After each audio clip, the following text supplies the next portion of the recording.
Assalamualaikum warahmatullahi wabarakatuh. Baik, kita ketemu lagi di perkuliahan kita, dan kali ini kita akan coba bahas tentang strategi manajemen di era digital.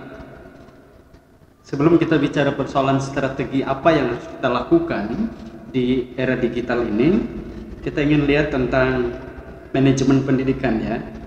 Manajemen pendidikan itu satu kegiatan atau rangkaian kegiatan yang berupa proses pengelolaan usaha kerjasama dengan sekelompok manusia yang tergabung dalam organisasi pendidikan untuk mencapai tujuan pendidikan yang telah ditetapkan sebelumnya dengan memanfaatkan sumber daya yang ada dan menggunakan fungsi-fungsi manajemen agar tercapainya tujuan secara efektif dan efisien. Ya, ketika kita bicara persoalan manajemen pendidikan, pasti tidak akan terlepas pada persoalan terma efisien dan efektif.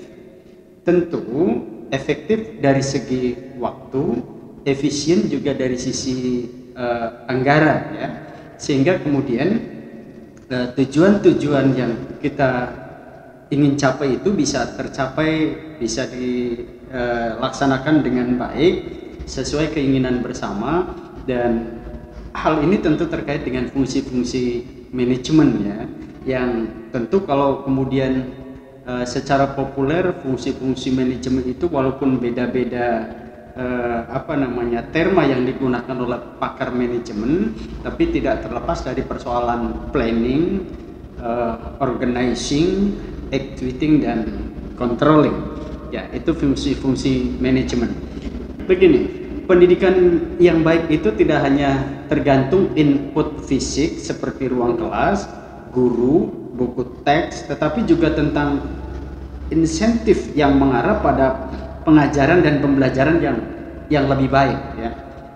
Nah, sehingga di situ juga perlu kesejahteraan pendidik dan tenaga kependidikan. Sistem pendidikan sangat menuntut kapasitas manajerial, teknis, dan keuangan pemerintah, dan dalam hal pendidikan terlalu rumit untuk diproduksi dan didistribusikan secara efisien, kemudian secara terpusat juga ya. Jadi memang kalau kita bicara persoalan pendidikan ini kan kita tidak hanya bicara persoalan raw input, tetapi juga bicara persoalan pendukungnya, kemudian ada output, bahkan juga ada outcome, sehingga tidak berhenti pada persoalan dulu kita menggunakan pendekatan input oriented, kemudian juga ada makro oriented, dan dirasa dua pendekatan ini kurang pas untuk dilakukan di kita, sehingga kemudian ada goal oriented yang bertumpu pada proses yang kita lakukan. Di era digital semacam ini tentu dalam pendidikan harus kita manage dengan baik ya. Kita tidak ingin terjebak pada diskursus bahwa kepala sekolah kita yang memenuhi standar kompetensi manajerial itu hanya 30%, 70%-nya masih kurang ya. Kepala sekolah kita untuk memenuhi kompetensi itu. Ini hasil sebuah penelitian, tetapi juga kita maknai ini sebagai sebuah tantangan bagi kita sekalian. Nah, di era digital sekarang ini tidak boleh kemudian pendidikan berhenti hanya karena persoalan tantangan di era digital terlalu berat. Ya, oleh karena itu e-learning salah satu upaya kita untuk bagaimana pendidikan bisa berselancar di era digital sekarang ini. Ya, sehingga menurut Koswara ada beberapa pendekatan e-learning yang kita lakukan. Misalnya pertama, learning by doing. Nah, learning by doing ini artinya kita belajar sambil bisa juga mempraktekkan, bisa juga melakukan. Misalnya ini yang pendekatan yang dilakukan di pendidikan penerbangan. Ya, tidak hanya bertumpu pada persoalan teori-teori, tetapi juga dia harus bisa mempraktekannya. Kemudian incidental learning.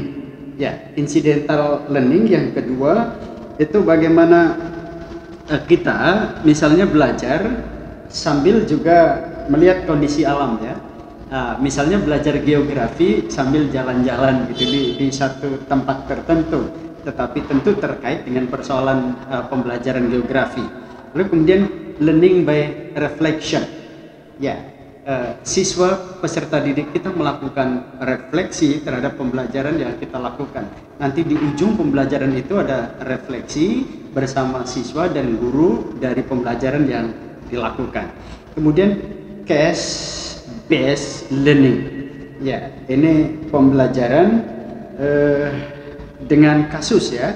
Kasus-kasus tertentu kita angkat gitu, kemudian menjadi sebuah daya tarik tersendiri untuk dibahas bersama di dalam proses pembelajaran itu. Kemudian learning by exploring. Ya, learning by exploring itu cara belajar dengan mengeksplor kemampuan siswa ya. Ya, dia mencari sendiri, kemudian memecahkan sendiri, mendiskusikannya dan menyimpulkan hasil dari eksplorasi yang dilakukannya. Ya, ini saya kira e-learning ini seperti yang dilakukan kita selama ini juga bisa terus diupayakan sehingga lebih efektif. Ya, kemudian manajemen pendidikan dengan pendekatan e-learning ini tidak terlepas dari persoalan kelebihan dan kekurangan, plus minus ya. Ada beberapa nilai plus yang bisa dilakukan manajemen pendidikan kita ini dengan pendekatan e-learning.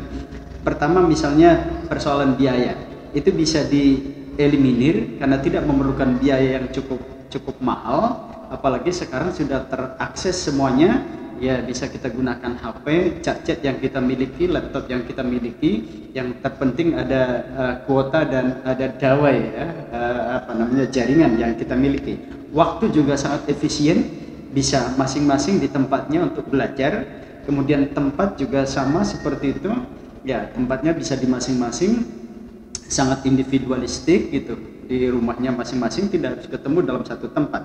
Kecepatan pembelajaran ini juga sangat efektif, sehingga kemudian efektivitas pengajaran juga bisa dilakukan dengan baik. Ketersediaan on demand, ya saya kira ini permintaan dari pembelajar, dari peserta didik kita juga terfasilitasi dengan baik. Ya. Tetapi di samping hal-hal yang positif tadi pada persoalan pembelajaran e-learning, ada beberapa kekurangan.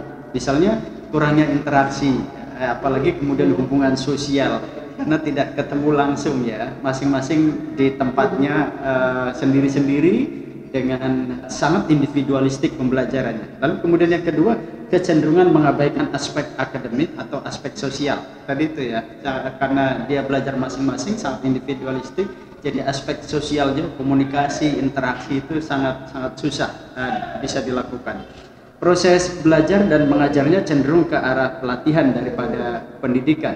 Ya, karena pendidikan itu juga tidak hanya terjebak pada persoalan kognisi ya, tidak hanya bagaimana merubah pengetahuan anak dari tahu tidak tahu menjadi tahu, dari tidak bisa menjadi bisa, tetapi kan ada aspek lain yang bisa diraih dalam pendidikan itu. Tidak hanya aspek kognitif, tapi afektif dan psikomotorik itu sekali tarikan nafas bisa diraih dengan proses pembelajaran itu. Jadi tidak terjebak pada proses pelatihan ya. Kemudian berubahnya peran guru yang semula menguasai teknik pembelajaran yang sifatnya konvensional ya. Ya, ini kalau kemudian gurunya tidak bisa akses teknologi, masih bersifat konvensional, tidak mau berubah, ini juga akan sulit untuk bisa dilakukan pembelajaran e-learning. Siswa yang tidak mempunyai motivasi belajar yang tinggi cenderung gagal. Ya, karena yaitu dengan pembelajaran online e-learning tanpa dikawal, tanpa ada motivasi, tanpa ada pengawasan dari orang tua dan guru akan sulit bagi mereka yang memiliki motivasi belajar rendah ya. Tidak semua tempat tersedia fasilitas internet. Ini saya kira persoalan, dan pemerintah saya kira kalau kemudian kita ingin concern dalam bidang pendidikan yang terkait dengan online tadi, digital era abad 21, ya tentu fasilitas internet, dawai itu harus disediakan oleh pemerintah. Jangan sampai kemudian kendala misalnya HP dia miliki, kuota ada, tapi kemudian jaringannya tidak ada. Ya, ini saya kira beberapa kendala manajemen pendidikan kita menghadapi era digital seperti sekarang ini. Mudah-mudahan kita bisa akses teknologi di era digital ini dan manajemen pendidikan bisa menjawabnya dengan baik.